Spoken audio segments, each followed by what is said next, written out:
Sarah Martinez adjusted her sunglasses and leaned back against the weathered park bench, savoring the warmth of the afternoon sun on her face.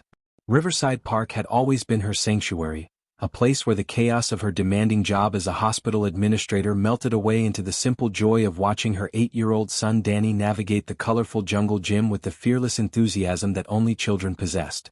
The Sunday afternoon buzzed with the perfect symphony of family life, fathers pushing strollers along the winding paths, mothers chatting while keeping watchful eyes on their children, and the infectious sound of laughter echoing from every corner of the playground.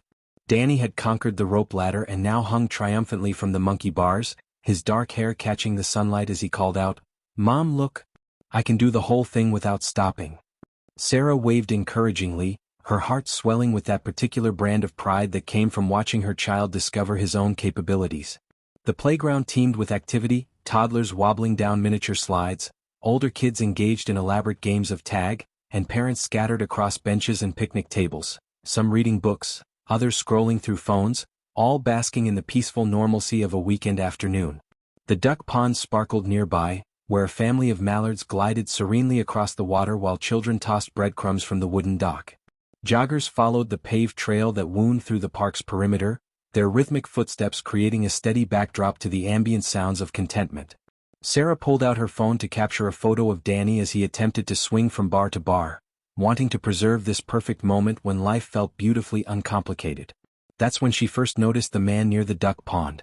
At first glance, he seemed like just another park visitor, perhaps someone who had been jogging and needed to rest. But something about his posture struck her as odd. He swayed slightly, not like someone catching their breath, but with an unsteady, almost mechanical rhythm. His clothes were disheveled, torn in places, and even from a distance, Sarah could see dark stains across his shirt that looked disturbingly like blood. The man's head jerked from side to side with sharp, unnatural movements, as if he were having difficulty controlling his own motor functions. Sarah's nursing background kicked in, and she wondered if the man was having some kind of medical episode. She half rose from the bench, instinctively wanting to help, when she noticed that other parents had begun to take notice as well. A woman near the sandbox pointed discreetly toward the pond, whispering urgently to her husband, who immediately scooped up their toddler. The shift in atmosphere was subtle but unmistakable. Conversations became more hushed, and several parents instinctively moved closer to their children. The unsettling feeling intensified when Sarah spotted more figures emerging from the wooded area beyond the pond. 3, then 4, then 6 people stumbled into view, all exhibiting the same strange jerky movements as the first man. They moved with an odd synchronization, as if drawn by some invisible force, and their collective gaze seemed fixed on one target, the playground where children played, blissfully unaware of the approaching strangeness. Sarah's maternal instincts sharpened as she watched these individuals navigate the park with an unsettling sense of purpose. Unlike typical park visitors who moved with leisure and casual direction, these people advanced with single-minded determination. Their movements were aggressive yet clumsy, purposeful yet uncoordinated, creating an eerie contrast that made Sarah's skin crawl. The way they held their arms slightly outstretched, the way their feet dragged slightly with each step, the way their heads continued those unnatural jerky motions, everything about them screamed wrongness. "Danny, come down from there," Sarah called, her voice carrying a new urgency that she tried to keep casual. She stood fully now, her eyes never leaving the approaching figures. Around the playground, she noticed other parents having similar reactions, the subtle but unmistakable body language of adults sensing danger. Conversations died mid-sentence, children were called down from play equipment, and the general movement of families began shifting toward the park's exits. But the exits seemed to be exactly where these strange individuals were heading.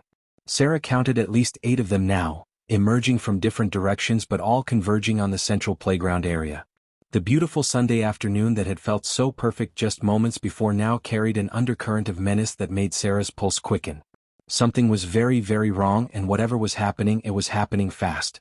The laughter of children continued to ring across the playground, but Sarah knew with growing certainty that their perfect day was about to become something else entirely, something that would test every protective instinct she possessed as a mother.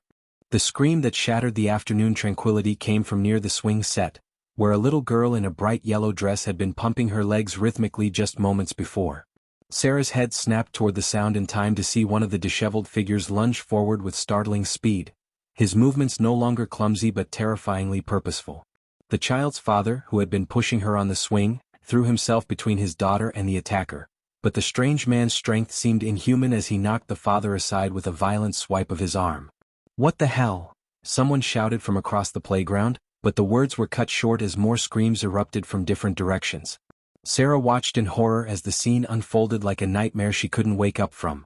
The man who had attacked near the swings moved with jerky, aggressive motions, his teeth bared in what looked more like a snarl than any human expression she'd ever seen. When he grabbed the little girl's arm, her piercing screams sent every parent in the vicinity into immediate action.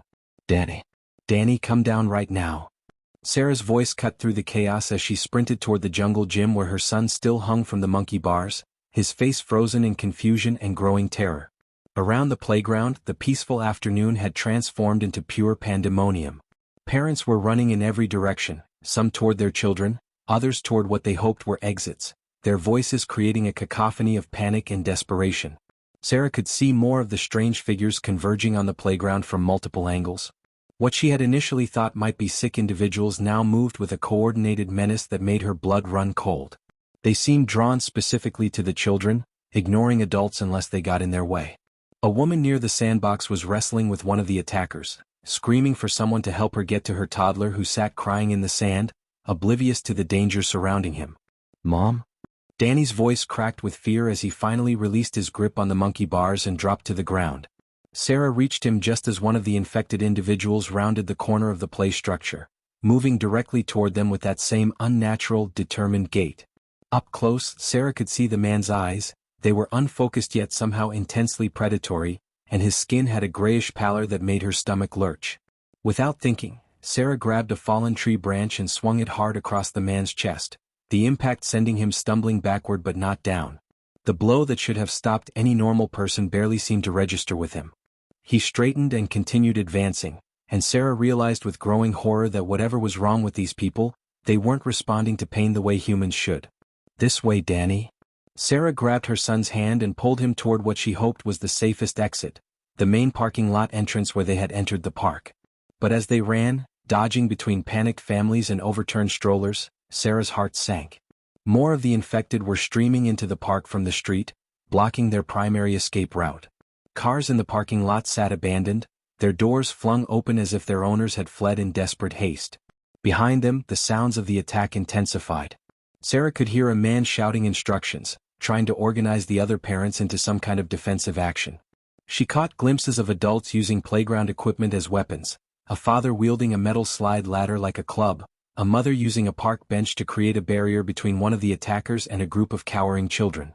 The teenage lifeguard from the park splash pad had abandoned his post and was helping to evacuate children toward the visitor center, his whistle shrieking as he tried to coordinate the chaos. "This way. Everyone this way," he shouted, gesturing toward the brick building that housed the park's administrative offices and restrooms. Sarah made a split-second decision. The main exit was compromised, and more of these creatures seemed to be arriving every minute. The visitor center was solid brick construction with fewer windows and doors that could be secured. It wasn't ideal, but it was better than being caught in the open playground where they had no protection and no advantage. "Danny, we're going to run to that building, okay? Stay right beside me and don't let go of my hand no matter what happens." Danny nodded, his face pale but determined, trust in his mother overriding his terror. Together, they joined the stream of survivors heading toward what they hoped would be temporary safety, while behind them, the cheerful sounds of children at play were replaced by something far more sinister, the sounds of predators who had found their hunting ground. The heavy wooden door of the visitor center slammed shut behind them with a finality that made Sarah's chest tighten. Danny pressed close against her side, his small body trembling as the sounds of chaos outside became muffled but still audible through the brick walls. Sarah quickly scanned their temporary refuge, a spacious room with nature displays, park maps, and informational posters that now seemed absurdly cheerful given their circumstances. Large windows faced the playground, offering a clear but terrifying view of the horror unfolding outside. "Help me with this." A gruff voice called from near the entrance. Sarah turned to see a middle-aged man with military bearing pushing a heavy wooden display case toward the door. His name tag read, Mike, and his movements were efficient and purposeful, suggesting someone accustomed to crisis situations. "We need to barricade every entrance. Now." Without hesitation, Sarah joined the effort, along with several other survivors who had made it to the building. An elderly couple, Frank and Martha, worked together to stack chairs against the side door, while a park ranger named Carlos used his keys to lock the employee entrance. Two teenagers, a girl and boy who looked like siblings, helped drag a heavy wooden desk across the room to reinforce the main entrance. "Mom, what's happening to those people?" Danny whispered, his voice barely audible as he stared out the window. Sarah followed his gaze and felt her stomach drop. The infected had overrun the playground completely now, their numbers having grown from the original handful to what looked like dozens. They moved through the area with that same disturbing coordination, investigating every hiding spot, every potential place where survivors might be concealed. "I don't know, sweetheart," Sarah replied honestly, pulling him away from the window. "But we're going to figure it out together, okay?" Mike finished securing the barricade and turned to address the group. "All right, everyone. I'm Mike Henderson, former Army medic.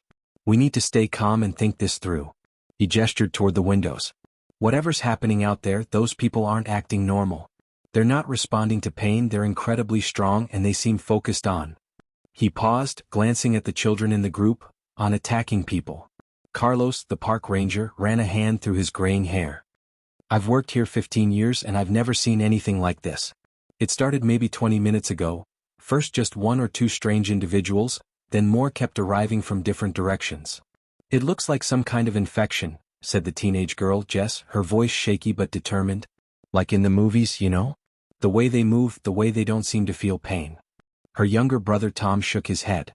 "That's not real, Jess. That stuff doesn't actually happen."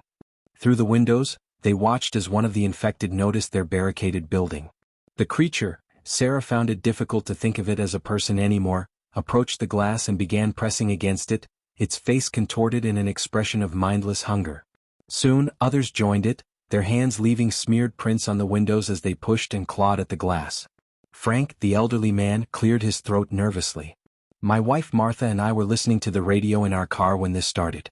Before we ran, we heard something about incidents being reported in other parts of the city too. This isn't just happening here." The weight of that information settled over the group like a heavy blanket. If this was happening elsewhere, if it was spreading, then rescue might not be coming anytime soon. Sarah felt Danny lean more heavily against her and realized he was exhausting himself trying to be brave. Carlos moved to a supply closet and began taking inventory. "We've got some first aid supplies, bottled water, and..."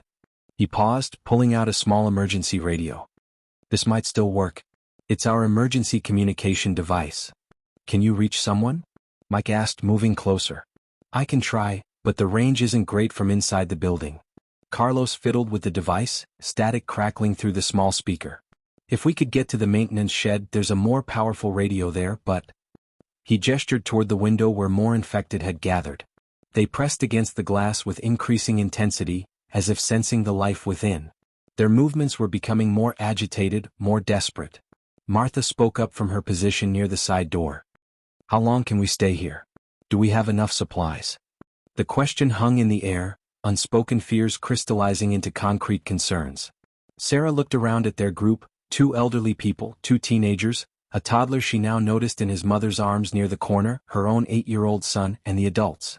They had shelter for now, but the infected outside showed no signs of losing interest, and their numbers seemed to be growing rather than diminishing. Outside, the sun was beginning to sink lower in the sky, and Sarah realized they might be spending the night trapped in this building, surrounded by creatures that had once been human beings, with no way of knowing if help was coming or if they were truly on their own. The emergency radio crackled with static as Carlos adjusted the antenna for the 20th time in the past hour. Outside, darkness was beginning to creep across the park, and the infected had settled into a disturbing pattern of circling the visitor center like predators waiting for their prey to emerge. Danny had fallen into an exhausted sleep against Sarah's shoulder, but she could feel the tension in his small body even in rest. The trauma of witnessing the attacks had left him withdrawn and jumpy, flinching at every sound from outside. "Still nothing," Carlos muttered, frustration evident in his voice as he set down the radio. "The range just isn't strong enough from in here. Too much interference from the building structure." Mike paced near the window, occasionally peering through the blinds at the infected outside. "How far is that maintenance shed you mentioned? The one with the stronger radio?" Carlos pulled out a park map and spread it on the information desk. "About 200 yards. It's on the other side of the playground, past the basketball courts." He traced the route with his finger. "The problem is it's completely exposed. No cover except for a few trees and the playground equipment." Sarah looked at the map and felt her heart sink. 200 yards might as well have been 2 miles with those creatures patrolling the area. She glanced down at Danny, whose face was pale even in sleep, and wondered how much more he could endure. Frank spoke up from his corner where he sat with Martha. "We heard helicopters earlier, didn't we?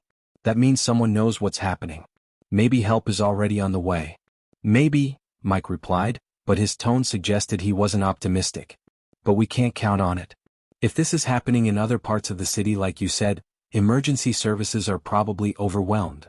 Jess, the teenage girl, had been quietly observing the infected through a side window. "They don't seem to be randomly wandering," she said. "Look at how they move. It's like they're patrolling, making sure we can't get out." Her brother Tom nodded. "And they're not giving up. Normal people would have gotten bored and left by now." The young mother in the corner, holding her sleeping toddler, spoke for the first time since they'd barricaded themselves in. "My name's Lisa, by the way. This is Connor." She shifted her son to a more comfortable position. "I keep thinking about my husband. He was at home when we came to the park. If this is happening everywhere." The unspoken implications hung heavy in the air. Everyone in the room was thinking about loved ones, about family members who might be facing the same horror in other parts of the city. Carlos stood up suddenly, decision crystallizing in his expression. "I know this park better than anyone. If we're going to try for the radio, we need to do it before it gets completely dark. Once night falls, we'll lose what little advantage we have." "What kind of advantage?" Sarah asked, though she wasn't sure she wanted to hear the answer. "The emergency flare system," Carlos explained, pointing to a control panel near the ranger station desk. "The park has emergency flares positioned around the perimeter for search and rescue operations. If we can create enough of a distraction on one side of the park, we might be able to draw most of them away from the direct path to the maintenance shed." Mike studied the map more carefully. "How many flares are we talking about?" 6 stations, each with multiple flares. Bright enough to be seen from miles away, loud enough to wake the dead. Carlos paused, realizing the unfortunate choice of words. "The control system can trigger them in sequence, creating a moving distraction." Sarah felt a chill that had nothing to do with the temperature. Someone would have to go out there. Someone would have to make that run. "Not someone," Mike corrected. "Some of us. This isn't a one-person job. We need someone to operate the flare controls, someone to make the run to the shed, and someone to stay here with the children and elderly." The weight of the decision settled over the group. They all understood what Mike was really saying. Some of them might not make it back. Sarah looked down at Danny, who stirred slightly in his sleep, and felt torn between her desire to keep him safe and her knowledge that their current situation was unsustainable. Martha spoke quietly from her corner. "Frank and I aren't going to be much help running around out there, but we can certainly handle operating controls and watching over the little ones."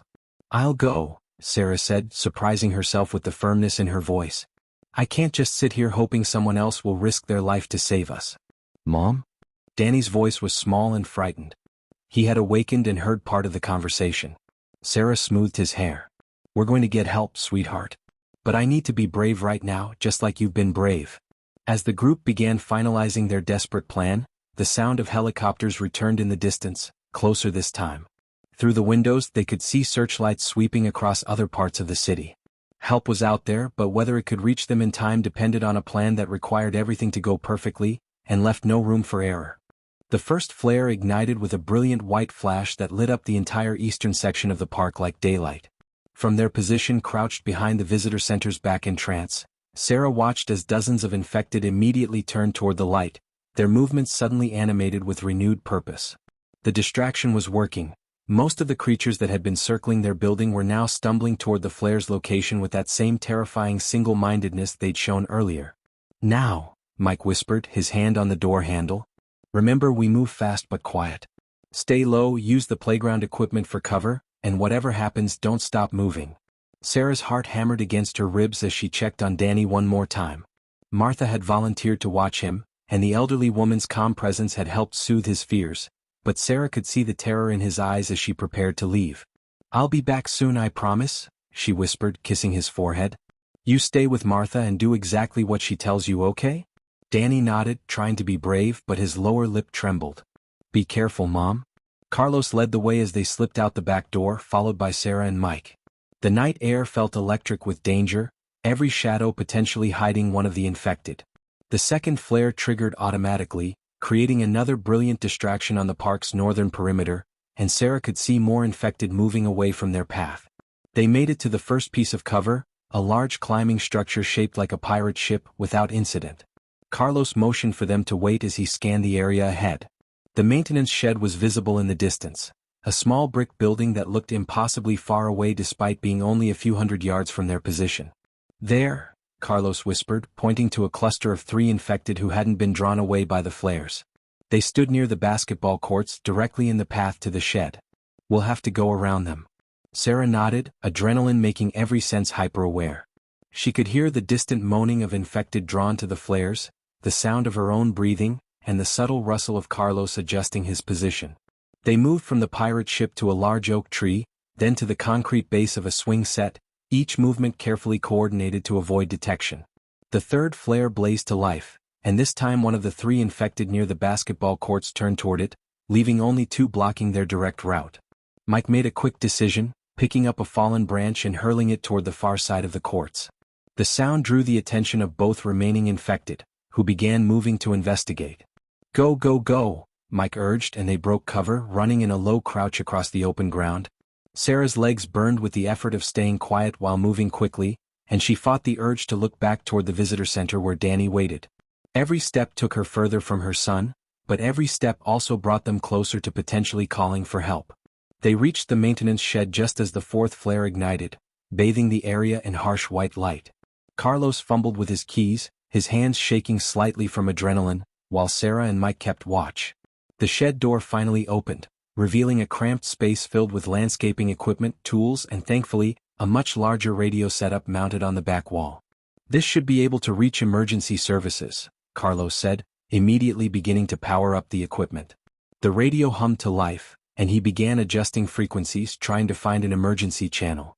Outside, Sarah could hear the infected beginning to lose interest in the flares as they burned lower. Some were starting to wander back toward the center of the park, and she realized their window of opportunity was closing fast.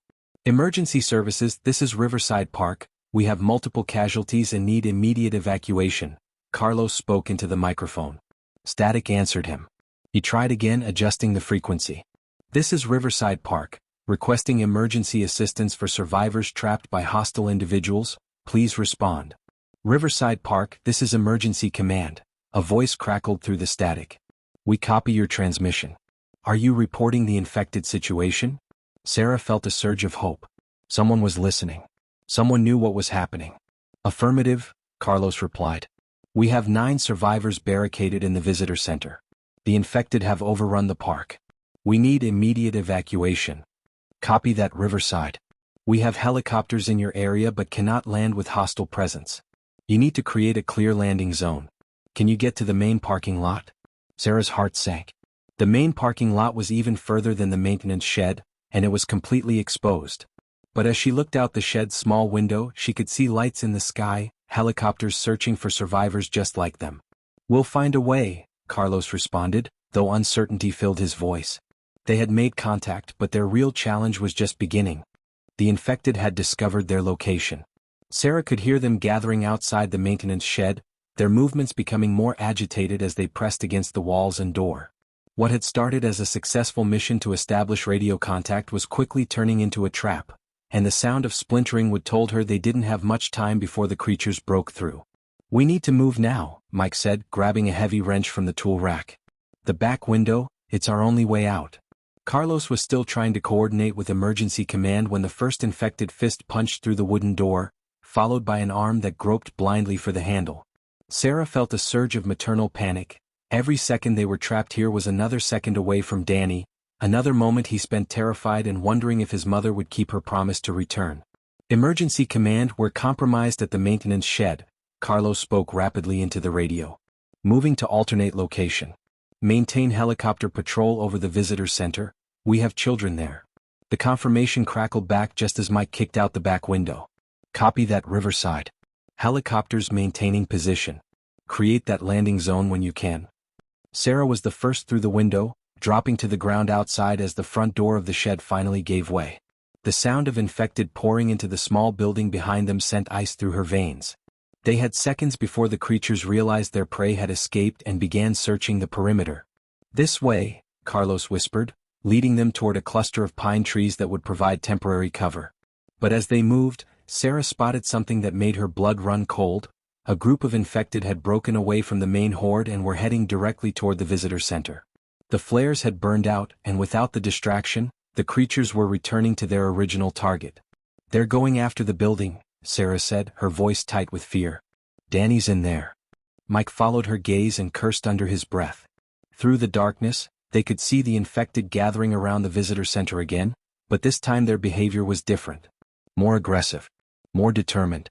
It was as if they had learned that waiting patiently wasn't working, and they were preparing for a more direct assault. "We have to get back there," Sarah said, and Mike could hear the steel in her voice that every parent recognized, the absolute, non-negotiable determination of a mother protecting her child. "Sarah, wait," Mike started, but she was already moving, no longer concerned with stealth or careful planning. Her son was in danger and nothing else mattered. She picked up a fallen tree branch, testing its weight as she advanced toward the visitor center. The first infected that crossed her path never saw her coming. Sarah brought the branch down with all her strength across the creature's head, the impact sending it stumbling sideways.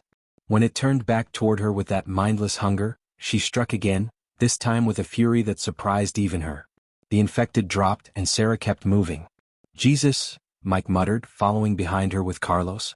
They had planned to move carefully, avoid confrontation, but Sarah had become something else entirely, a force of nature driven by protective instincts that overrode every survival instinct except one: save her child.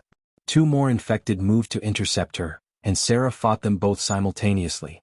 She used the branch like a staff, keeping them at distance while striking repeatedly. When one grabbed the branch and tried to pull it away, Sarah let it go and grabbed a piece of broken playground equipment instead. A metal slide support became her new weapon, and she wielded it with devastating effectiveness. Mike and Carlos found themselves fighting to keep up, using their own improvised weapons to support Sarah's relentless advance. But it was clear that this was her fight, her determination, her strength, her absolute refusal to let anything stand between her and her son. As they fought their way closer to the visitor center, Sarah could see faces pressed against the windows, Martha holding Danny, Jess and Tom helping to reinforce the barricades, Frank watching for weak points in their defenses. The infected were testing every entrance, looking for any way inside. "The emergency controls," Carlos shouted over the sounds of combat. "I can trigger the remaining flares from here if we can reach the external panel." Sarah barely heard him. Her focus had narrowed to a single point, the door of the visitor center and the terrified face of her son visible through the window. An infected had climbed onto the roof and was trying to break through a skylight. Another was using a rock to systematically smash the reinforced windows.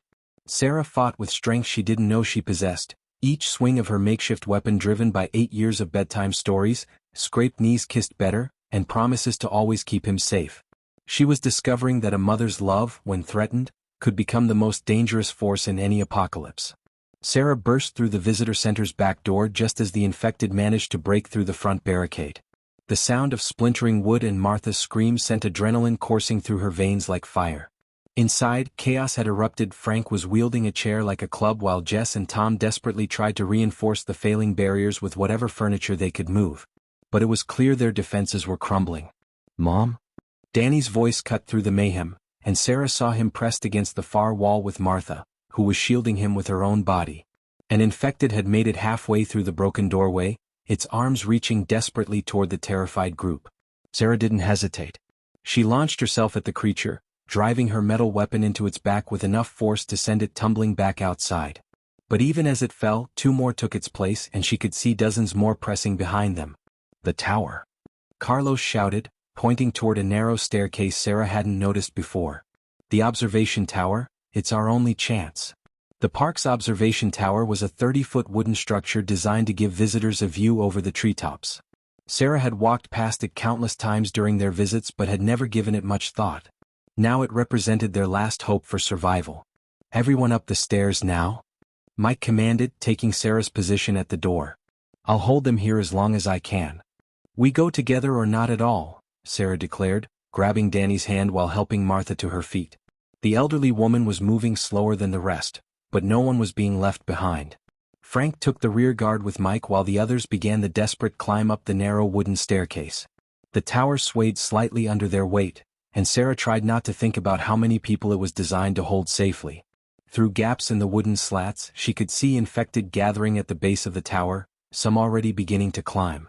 The observation platform at the top was barely large enough for all 9 survivors, but they pressed together, with the adults forming a protective circle around Danny, Connor, and the other children. Below them, the infected had discovered the staircase and were beginning their ascent with that same terrifying determination they'd shown all day. "They're climbing up," Tom said, his voice cracking with fear as he peered over the edge. "There's got to be 20 of them down there." Sarah looked around desperately for anything they could use as weapons or barriers. The observation platform had a small emergency supply box, and Carlos quickly broke it open to reveal flares, a first aid kit, and mercifully a fire axe. "The stairs," Sarah realized suddenly. "If we can damage the staircase, they can't reach us." Mike nodded grimly, taking the axe from Carlos. "It's a 30-foot drop. If I cut through the support beams, those things will fall, but..." He didn't need to finish the sentence. If they cut their own escape route, they'd be trapped on the platform with no way down. The sound of helicopters was getting closer, their searchlights sweeping across the park. Through the darkness, Sarah could see multiple aircraft circling the area, but they couldn't land with the infected swarming everywhere below. "Emergency command, this is Riverside survivors," Carlos spoke into his portable radio. "We're trapped on the observation tower. Multiple infected climbing toward our position. We need immediate assistance." "Copy that, Riverside. We have eyes on your location. Preparing for emergency extraction, but you need to clear the immediate area of hostiles." Martha, despite her age and the terror of their situation, suddenly spoke up with surprising clarity. "The tower's emergency system, it's designed for forest fire detection. There should be emergency flares that can be seen for miles." Carlos found the control she was referring to, a panel that could trigger powerful signal flares from the tower's peak. "These aren't like the park flares. These are designed to signal aircraft from long distance." The first infected reached the halfway point on the staircase. Sarah could hear the wooden steps creaking under its weight. Danny pressed closer to her side, and she wrapped her arms around him protectively. "Danny, I need you to listen to me very carefully," she said, looking directly into his eyes. "Whatever happens next, you follow Mr. Carlos and Mrs. Martha exactly, okay? They're going to keep you safe." "What are you going to do?" Danny asked, and Sarah could see he already knew the answer. "I'm going to make sure those helicopters can find us," she said, reaching for the flare controls.